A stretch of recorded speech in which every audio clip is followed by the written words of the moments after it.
Un frère qui est dans ma classe a la haine sur moi. Cependant, c'était lui qui était en faute. Mais bon, je lui ai dit, c'est de ma faute, smahli. Mais ce frère ne veut rien faire. Il n'en a que faire. De plus, il me regarde de travers. Moi, je lui réponds par le sourire. Cependant, ces derniers temps, je ne veux pas lui serrer la main et lui passer le salam de peur d'une réaction de sa part. Et j'ai peur de lui donner une tarte en cas de rejet. Je vous l'ai dit, hein? Ah, chez nous, c'est très rapide. Action, réaction. Ah, les Arabes, c'est très chaud, subhanallah. Mais j'ai remarqué que si tu dis à quelqu'un Qiyam Layl, il ne va jamais bouger. Vous avez remarqué, par exemple, tu m'embêtes, qu'est-ce qu'il te dit? Une tarte. Mais si tu dis Qiyam Layl, il ne va jamais faire Allahu Akbar. Wallah, jamais. C'est seulement dans certains domaines, action-réaction. Il tape. Il a raison, parce qu'il tape. Il dit, au moins, il est sincère, il est honnête, parce qu'il dit je tape. Quelle attitude adopter? Wallahi al-Karim, il n'y a pas le choix. Un musulman ne peut arrêter le salam vis-à-vis de son frère musulman. Wallahi, on ne peut pas, Echabab. Tu passes devant ton frère, tu le salues. Même si tu dois saluer en général. Là où tu as raison, si jamais tu sens qu'en le regardant, ça va lui mettre de la haine, ne le regarde pas. Tu passes, en gros, tu dis salam alaikum. C'est tout. Si lui veut continuer à garder cette haine, comme tu dis, ou ceci ou cela, ça, c'est lui maintenant qui est responsable. Toi, Jazakallah, d'après tes dires, Wallahi, vous savez en islam, quel est le bénéfice de celui qui fait le pas en premier? C'est immense, Echabab. C'est incroyable. Wallahi, c'est beau, celui qui fait le pas en premier. Donc toi, Allah continue comme ça. Essaye aussi de faire passer des intermédiaires pour qu'il lui parle d'autres amis que lui respecte. Tu leur dis, Wallah, j'ai rien contre lui, c'est pas de ma faute. Ismahli. Puis après, si c'est maladif chez le frère, qu'Allah subhanahu wa ta'ala, comme vous le savez, à ce moment-là guide et invoque. Comment donc faire face à une personne qui parle en mal à mon sujet et va même à inventer, vous voyez là, c'est pour ça que j'aime bien les questions, parce qu'il y a la pratique. Tout ce qu'on a dit, vous le voyez en pratique. Et va même à inventer des histoires pour soi-disant salir mon image. Dois-je lui en parler ou l'éviter? Malgré ce qu'elle fait, je lui dis bonjour, donc le salam, mais j'avoue que c'est un salam pas sincère, cela me dérange. Il faut aller lui parler. Il faut aller lui parler.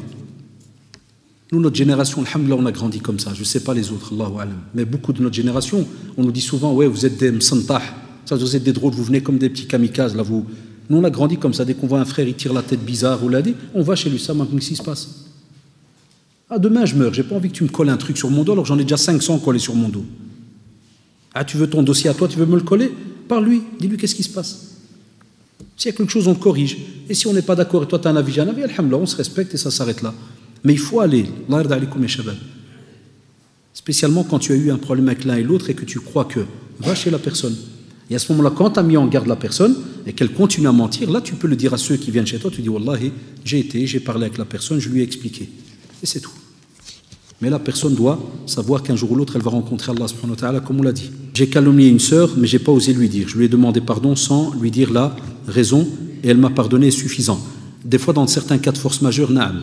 Il n'y a pas besoin, des fois, donc, d'aller plus loin dans certaines, entre guillemets, explications. Parce que ça dépend de la situation. Mais si jamais, subhanallah, tu as tout simplement demandé pardon, mais tu sais, écoutez-moi bien, tu sais qu'au même moment, beaucoup de personnes pense à mal d'elle à cause de la calomnie que tu as fait. Qu'est-ce qu'il faut faire? Il faut arranger. Qu'est-ce qu'on a dit tout à l'heure? Il faut arranger ce que tu as dit sur elle. Mais si tu vas chez un frère, tu lui dis salam alaikum, tu vois celui-là là-bas, c'est un voleur. Puis tu vas chez l'autre, c'est un voleur. Puis tu vas chez le gars que t'as accusé, tu fais, tu me pardonnes? Pourquoi? Je veux que tu me pardonnes. Oui, je te pardonne. Allez, salam alaikum. Mais tu fumes c'est quel pardon ça? Sérieux, c'est quel pardon? Il y a des gens qui le font, ils croient que ça fait, il a là, abadan, on a dit tu dois aller arranger le tort que tu as fait. C'est important, Allah yarda alaykoum. Comment pardonner des gens qui ont cassé, voilà, mon couple par jalousie? Impossible, j'ai du mal. Non, on vous comprend, wallahi. C'est pour ça qu'on a dit tout à l'heure, ça peut prendre des semaines, des mois. Vous voyez ce qu'on a dit? Ah voilà, une sœur qui témoigne de cela. Vous savez combien il y en a? Des fois, à cause que des sœurs voient d'autres sœurs vivre bien, vivre à l'aise, ils ont un mari, masha'Allah et tout, allez, on y va. On est tombé dans une bassesse incroyable chez certains. Il faut faire attention à cela. Agrée, accepte ce que Allah subhanahu wa ta'ala donné. Et Abu Huraira radiyallahu anhu, dans une belle tradition, Allah te dit que quand tu as comme ça des envies là, par rapport à vouloir des choses, ne regarde pas chez ceux qui sont plus hauts que toi, regarde chez ceux qui sont plus bas que toi. Et le prophète, lorsqu'il a fait le voyage nocturne, il a vu ceux qui avaient des doigts de cuivre, qui se tirent la peau et tout, tous ceux qui parlent, qui calomnient et ainsi de suite. Là, en fait, c'est grave. Vous imaginez, voilà un couple qui est cassé. Le cheikh Al-Uthaymi, rahimahullah, il les a dans une fatwa appelée Al-Mufsidouna fil Ard. C'est-à-dire ceux qui font ça, qui cassent comme ça les couples. les a appelés, donc c'est ceux qui sèment la turpitude sur terre, al-fasad, la débauche. C'est grave, Yahri, d'être, ou chère sœur, d'être jugé auprès d'Allah subhanahu wa ta'ala comme quelqu'un qui sème la débauche sur terre. Voilà. Comment faut-il réagir quand une personne nous rapporte des choses dites sur nous, sachant que la personne est une personne de confiance? Ça, c'est grave, ceux qui le font. Parce que la même chose, ça c'est cité dans la sunna. On ne peut pas venir et dire à quelqu'un, oui, il y a ceci ou cela. La meilleure chose quand quelqu'un a celui qui, soi-disant, est une personne de confiance, c'est une question qui vient de côté des sœurs. Celle qui dit que soi-disant c'est une sœur de confiance, vous savez ce qu'elle doit faire quand quelqu'un vient lui dire un tel a fait? Eh bien, tu prends la sœur par les mains et tu dis viens, on va voir la sœur. Yallah. Elle veut pas, tu prends le GSM. Un jour, un ami à moi, mashallah, que j'aime en Allah, qui est étudiant à la Mecque, il vient, regardez, wallah, il est très drôle. Il venait à peine d'arriver de la Mecque. Il vient à peine d'arriver. Tout content, il vient à Bruxelles, il voulait nous rencontrer, ses amis et tout. Et il me dit, à peine j'arrive au quartier à Moulin, qu'un, il vient lui faire, ah, tu viens, t'es revenu, ceci, cela. Je lui dis, fais attention, hein, parce que un tel, le frère, il lui a parlé de moi. Il dit, parce qu'un tel, il est dans un égarement, il est, je ne sais pas ce qu'ils ont ces derniers temps. Dites-moi, les frères, il y a de l'égarement là, franchement. Non, peut-être que des fois, on ne sait plus ce qu'on fait, Allah. Et ben, le frère, j'ai mieux, c'est ce qu'il a fait. Je vois le nom et je vois la Mecque, parce que c'est comme ça que je l'appelle dans le GSM. Ah, je dis, il est déjà là, salam alaikum. Miskin jazaoullah, même pas avec le comment tu vas, Kada. Il m'a dit, je te passe un, parce qu'à ce qui paraît, t'es égaré, tiens. L'autre, il ne savait même pas qu'il allait faire ça. Il croyait qu'il appelait comme ça. Puis j'entends, non, non, mais. Puis je l'entends, il crie, il fait, oh, vas-y, parle. Pourquoi tu me casses ça? C'est comme ça qu'on doit éduquer nos frères et sœurs. Tu ouvres ta bouche, assume. Pas que tu viens, tu me vides comme ça une tarte et puis tu pars. C'est quoi? C'est pas de l'islam, ça, Ikhwan. Assume tes propos. Tu veux me parler de quelqu'un? Bismillah, main dans la main, on va chez lui. Yallah. Ça, c'est le vrai musulman, la vraie musulmane. Mais ça, comme vous le savez, on a délaissé cela. Donner l'exemple d'une personne, raconter son histoire, c'est dire, etc. Ne fait-il pas partie donc de la namima? Eh bien, il y a un hadith, subhanallah, là-dessus. On vous dit que déjà, vous ne devez pas citer la personne. Parce qu'il y a un hadith là-dessus. Quand quelqu'un vient, il dit, et les compagnons étaient étonnés quand il lui dit à Rasulullah, et si jamais ce qu'on a dit, et il est en lui. Il a dit, vous l'avez calomnié. Il ne peut pas. Mais quand vous racontez un fait, ça c'est différent. Le mashayikh, ils le font souvent. Vous avez ceux qui écoutent les conférences, ils entendent souvent ça. Le cheikh, il dit, voilà, il y avait quelqu'un, il y avait Kada, mais n'allez jamais citer le nom de la personne. Parce qu'entre-temps, il peut s'être repenti. Cette personne peut-être... Déjà, c'est interdit de parler de lui, mais même si tu vas me dire, oh là, j'avais une bonne intention, c'était pour donner un exemple à quelqu'un, mais tu ne peux pas le salir parce qu'il s'est repenti, il se finit, il n'est plus là-dedans. Et deuxièmement, même s'il était encore là-dedans, tu invoques Allah subhanahu wa ta'ala pour lui. Donc vous voyez, c'est subtil, mais c'est deux cas qui sont donc tout à fait différents. Allah ta'ala. Je me suis disputé avec ma mère et je regrette, mais à chaque fois que j'essaye de me rapprocher d'elle pour m'excuser, elle m'évite, que dois-je faire? C'est vrai que ça ne rentre pas dans la jalousie ni autre, mais... au plus elle t'évite, au plus tu sautes dessus. C'est connu ça. Ta mère restera ta mère. Fais le fou, wallah, fais le fou. Elle fait un pas en arrière, saute dessus. Saute-lui à ses jambes, embrasse-lui ses pieds. Vous allez voir c'est quoi vraiment récupérer le dad al-walidin. C'est ça. Saute sur elle, ne la lâche pas. Elle va dormir, tu restes devant la porte. Tu dis al-walida, wallah, moi je dors. Nos jeunes, des fois, qu'est-ce qui va tenir? 1 heure, 5 minutes. Puis demain est un autre jour. Là, tu la quittes pas. Tu dis wallah, moi je dors. Mange, wallah, moi je mange. Va me pardonner. Parce que dormir et laisser ses parents en état de colère, c'est grave. Il y en a beaucoup qui le font et vous le savez. Allah hafad. Vous le saurez que quand vous les aurez perdus, là, vous ne savez plus récupérer même pas 1 minute ou un acte que vous avez fait. Donc là, comme ceux qui ont des comptes à rendre avec leurs parents, ils ont intérêt à solder tous les comptes avec eux, chaque soir, avant d'aller dormir. Arrangez-vous que vos parents soient à l'aise vis-à-vis de vous. Même ceux qui sont mariés, téléphonez de temps en temps. Pas de problème, non, salam alaikum. Qu'est-ce que tu en sais? Peut-être qu'il avait envie de te voir ce jour-là, il n'a pas osé te le dire, et il est peut-être en colère. C'est pour ça que je dis aux jeunes, il y a des facilités que vous avez incroyables. Téléphone, tout, appelle, demande après. Ça aussi. Il y a j'en ai pas parlé dans le sujet, mais en vérité, parce que c'est vrai que c'est un autre sujet, mais ça peut entrer. Franchement, c'était faisable. Mais la personne dit, la sœur dit, dans un couple, comment faire face à la jalousie abusive. Abusif, ça veut dire vraiment, il exagère, maladif du conjoint. Ça, alhamdoulilah, que cette sœur pose encore la question. Parce que d'autres sœurs seraient déjà parties. Parce que nous, on le voit au travail, c'est quoi?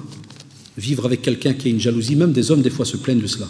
La sœur, tous les 10 secondes, elle contrôle, elle appelle. Type, un jour, il m'a montré un frère, son GSM, 25 appels en 1 heure. T'es où? T'es où? T'es où? T'es où? T'es où? Je suis au même endroit. T'es où? Il y a des sœurs, la même chose. Et ça, c'est une maladie, elle doit être soignée, wallahi. Vous serez étonnés, c'est une maladie. C'est pas une simple jalousie, ça. Hein. Il y en a plein qui croient que non, c'est de l'amour. Wallah, que c'est pas de l'amour, c'est de la folie. Parce que la personne, la vit dans des doutes, il croit que sa femme serait capable de. Ou des fois, même s'il ne doute pas de sa femme, il croit que les autres seront capables de lui faire ou ceci ou cela. Et là, de la sœur, alhamdoulilah, qu'elle pose la question. Mais lui, on lui conseille de demander une médiation privée. Si la médiation, ça ne va pas, on passe par les parents. Parce que des fois, ce genre de situation, ça se solde par des divorces. Mais des fois, il faut aussi que la sœur se pose des questions aussi.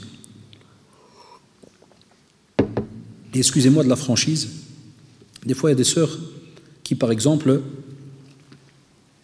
et des frères aussi, ça tombe qu'Allah subhanahu wa ta'ala fait que l'homme, par exemple, ce couple-là, l'homme est beau, ou bien la femme est belle. Ça arrive. Il n'y a pas que des moches, alhamdoulilah, sur terre. Hein, côté homme et femme, il y a des beaux aussi. Et naam. Peut-être que nous, entre moches, on se comprend, mais il y a un autre monde. Il faut savoir qu'il y a un autre monde. Il y a des gens qui sont beaux, hommes et femmes.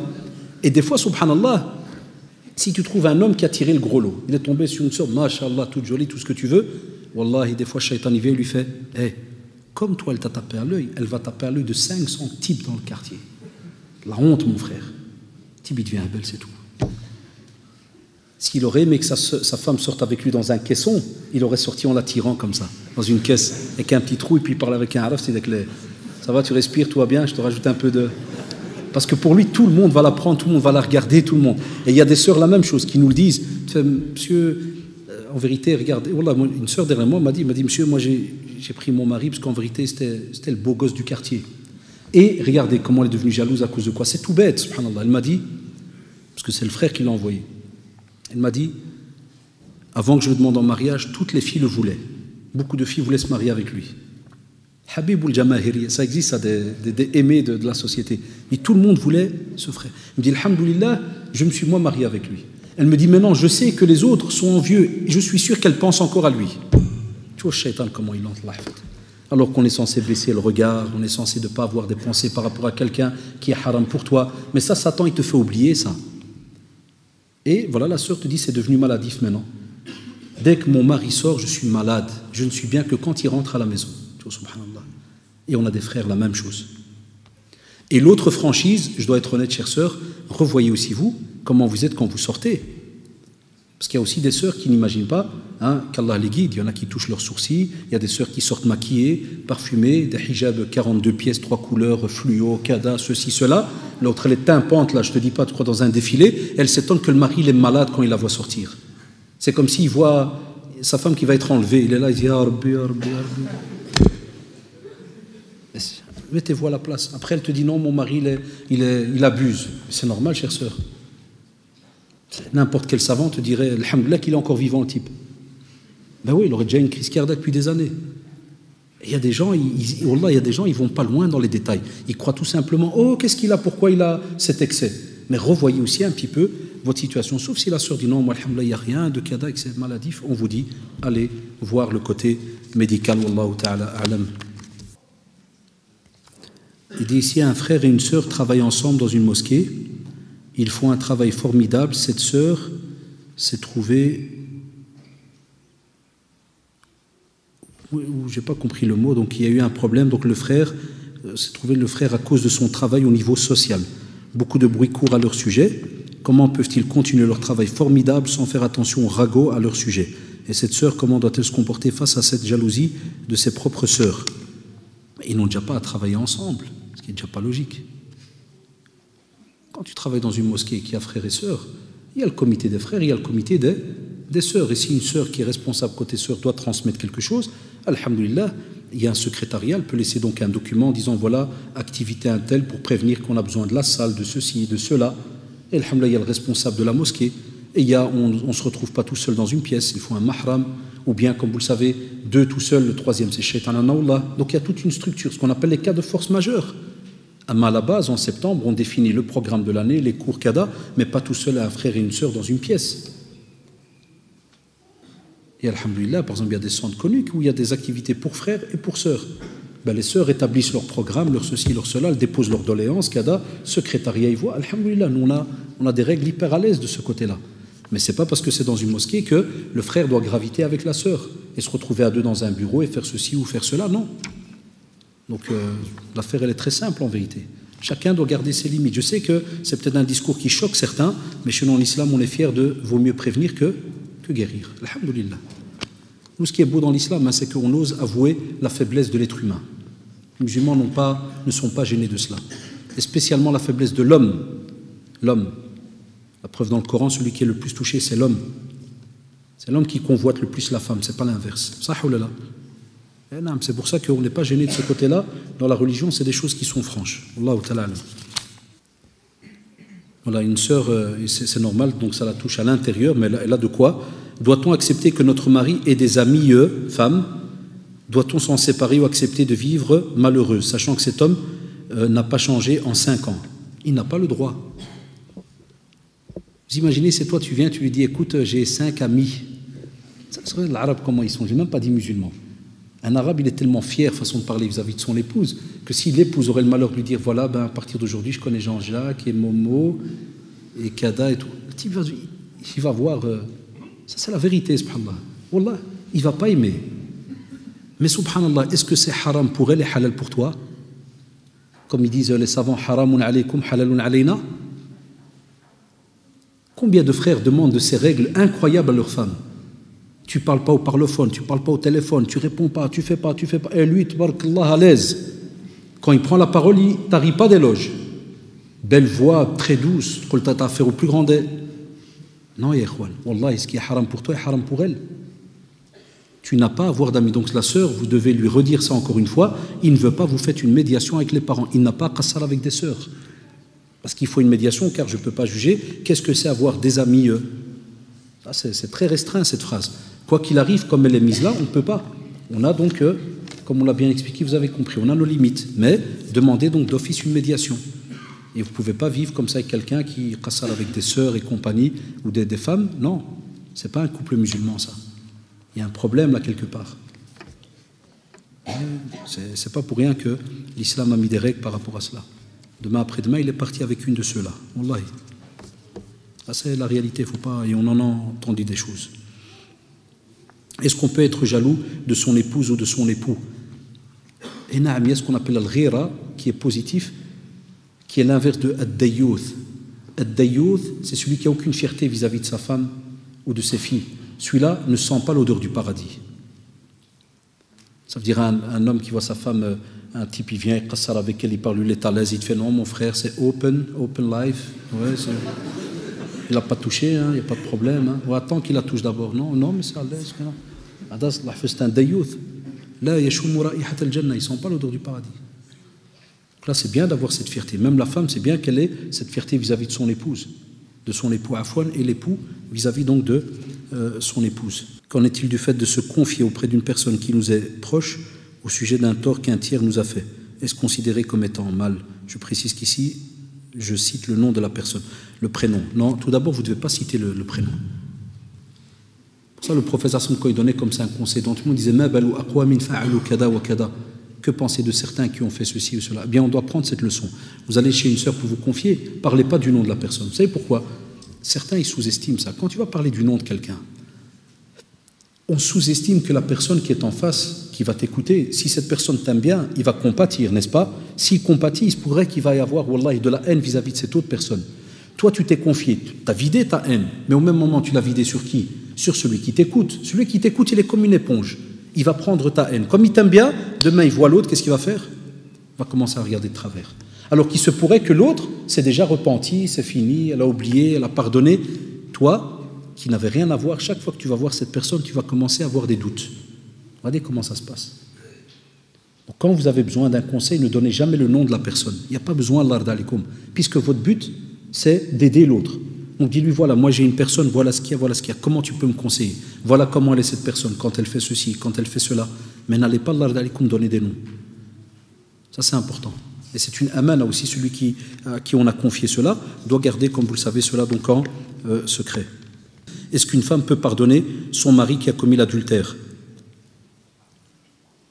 Là, me savoir avec le sujet, parce que la personne peut se retrouver dans une situation de haine. Et naam, parce que c'est un acte grave.